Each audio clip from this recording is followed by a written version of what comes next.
Hi friends, అందరికీ good evening అండి. ఏం చేస్తున్నారు? ఈవినింగ్ టీ కాఫీ తాగారా? నేనైతే ఆఫీస్ నుండి వస్తూ ఈరోజు మార్కెట్ ఛానల్ అయితే మార్కెట్కి వెళ్ళేసి కూరగాయలు అయితే తీసుకొచ్చా. ఏమేమి తెచ్చాను ఏంటి అనేది చూడండి, చూపిస్తా. పచ్చిమిర్చి,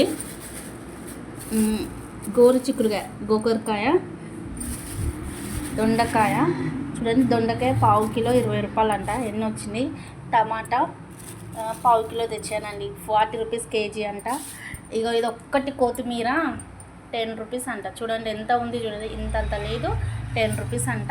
10 రూపీస్ కొత్తిమీర, 10 రూపీస్ పుదీనా అయితే తీసుకొచ్చా. చూడండి, ఇవైతే నా కూరగాయలు అండి. చాలా రేట్స్ అయితే ఉన్నాయి కూరగాయలు. మీ సైడ్ ఎలా ఉన్నాయి ఏంటి అనేది కామెంట్ బాక్స్లో అయితే కామెంట్ చేయండి. ఇగో ఇది కూడా గోకరకాయ వచ్చి 20 రూపీస్ పావు అంట. ఇగో ఇది చూడండి, పచ్చిమిర్చి కూడా ఇంకా 20 రూపీస్ పావు అంటే నేను 10 రూపీస్ అయితే తీసుకొచ్చా. ఓకే ఫ్రెండ్స్, నా మార్కెట్ అయితే కంప్లీట్ అయిపోయింది. నేనైతే ఇవే తెచ్చాను. మీ సైడ్ ఎలా ఉన్నాయి ఏంటి రేట్స్ అనేది కామెంట్ అయితే చేయండి. Okay, bye.